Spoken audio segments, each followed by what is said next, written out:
नमस्कार, मैं GRS news के लिए गिरीश कर रहा हूँ। आज के इस ब्लॉग में मैं बात करूँगा केंद्र सरकार की और राज्य सरकारों की उन चुनावी योजनाओं की जो कि चुनाव में फ़ायदा उठाने के लिए सरकारों ने चलाई, और उसके बाद जब सरकार बनाने के बाद उन्हें ये महसूस हुआ कि भविष्य में यह योजना उनके आर्थिक सेहत के लिए अच्छी नहीं होगी, तो उन्होंने उसमें मीन मेख निकालना शुरू कर दिया।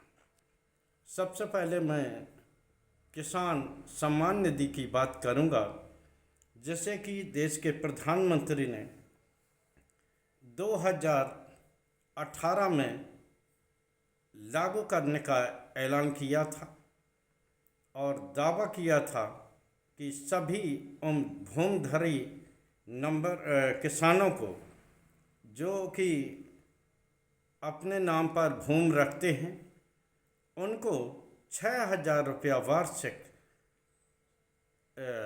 राशि किसान सम्मान निधि के रूप में दी जाएगी, जिसमें कि महिला किसानों को वरीयता दी जाएगी। 2019 जनवरी में से आनंद फंड में लागू कर दिया गया और 1 करोड़ से ज़्यादा लोगों को गोरखपुर से सम्मान निधि भी उनके खाते में हस्तांतरित कर दी। उस समय जल्दी ये थी कि 2019 में मोदी सरकार को दोबारा सत्ता पानी थी। उत्तर प्रदेश चूँकि बड़ा राज्य है और इस राज्य में लोकसभा की 80 विधानसभाएं, अरे माफ़ करिए, लोकसभा सीटें आती हैं। विधानसभा की उत्तर प्रदेश में 403 सीटें हैं। तो उत्तर प्रदेश ये निर्धारित करता था कि जिस तरफ उत्तर प्रदेश रहेगा निश्चित तौर पर वहाँ उस दल की सरकार बनेगी। बल्कि एक तरह से वो नींव भी रख देगा और 2019 में वो बात सत्य भी साबित हुई जब उत्तर प्रदेश की जनता ने 62 सीटें भारतीय जनता पार्टी को अकेले दे दी और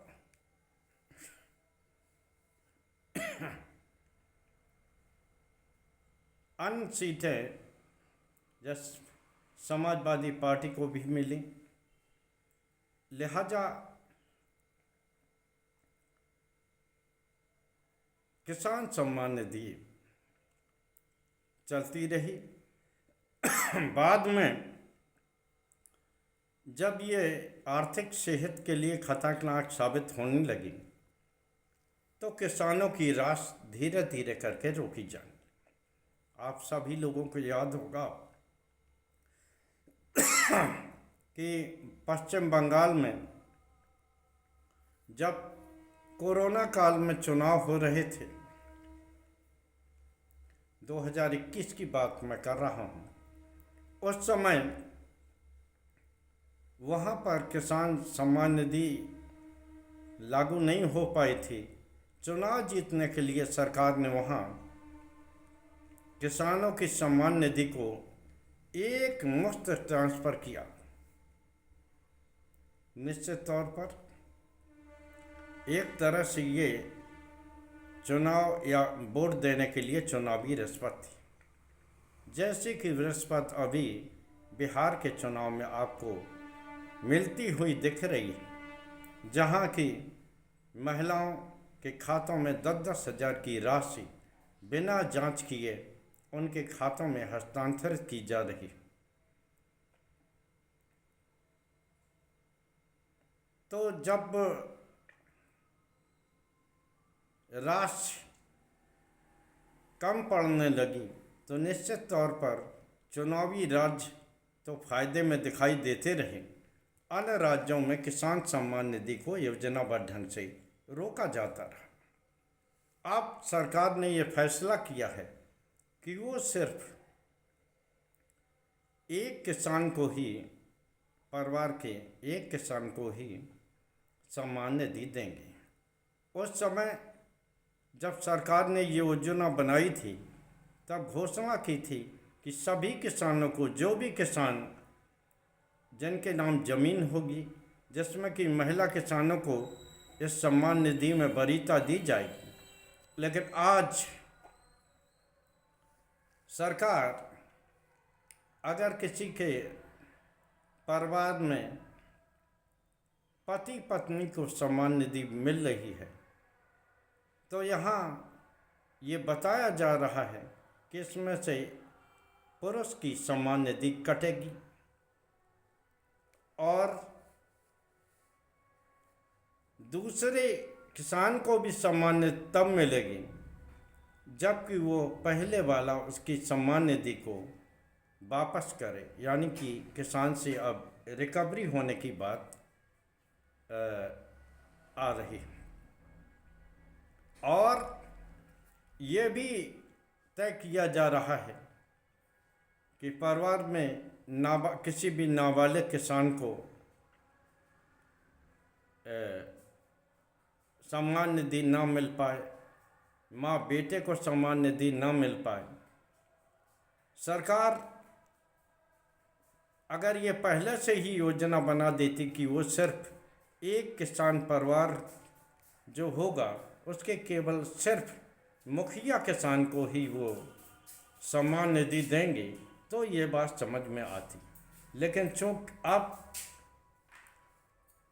इसमें मीन मेक निकालना निश्चित तौर पर यह दिखाता है कि सरकार सिर्फ और सिर्फ मतदाताओं के लिए ही चलती। महाराष्ट्र में जिस प्रकार, मध्य प्रदेश में लाडली बहना के तर्ज पर महिलाओं के खाते में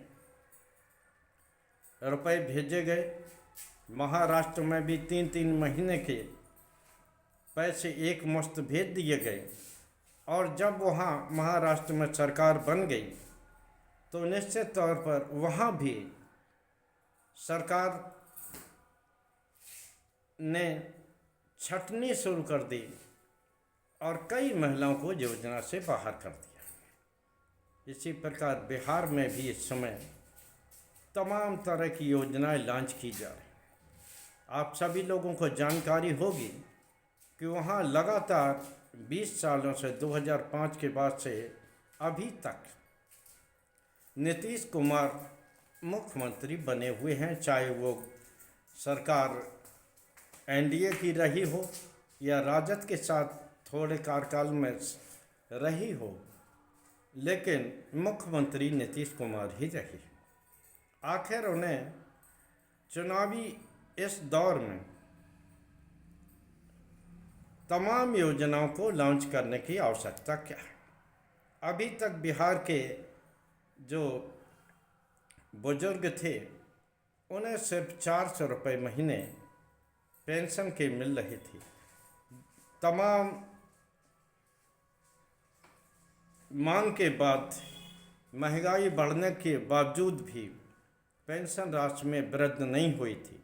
लेकिन बिहार का चुनाव जीतना है, इसलिए तुरंत ही उस पेंशन को बढ़ाकर 1100 रुपये कर दिया गया और खाते में भी राशि स्थानांतरित कर दी गई। क्या चुनाव जीतने के बाद ये नहीं होगा कि यही सरकार उन योजनाओं की राशि में कटौती करे या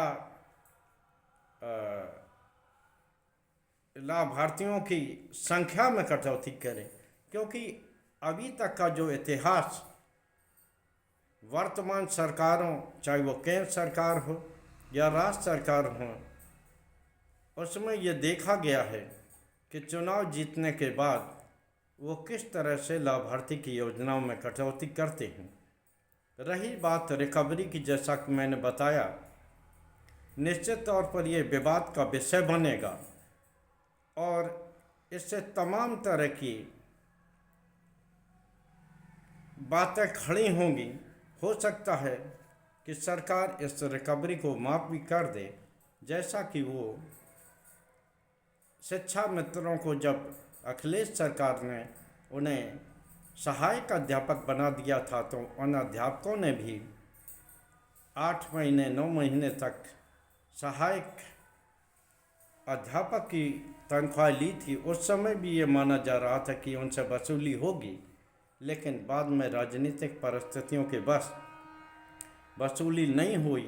तो ऐसा मुझे महसूस होता है कि इसमें भी किसान से वसूली नहीं होगी। लेकिन अगर सरकार किसी भी योजना को लागू करने से पहले ये स्थिति स्पष्ट कर दे तो निश्चित तौर पर ये विवाद का विषय नहीं रहेगा और योजना भी अच्छी तरह से चलती रहेगी। आज के ब्लॉग में बस इतना ही। जय हिंद, जय भारत। कल फिर किसी नए मुद्दे पर आपसे जुड़ने का प्रयास करूँगा। जय हिंद।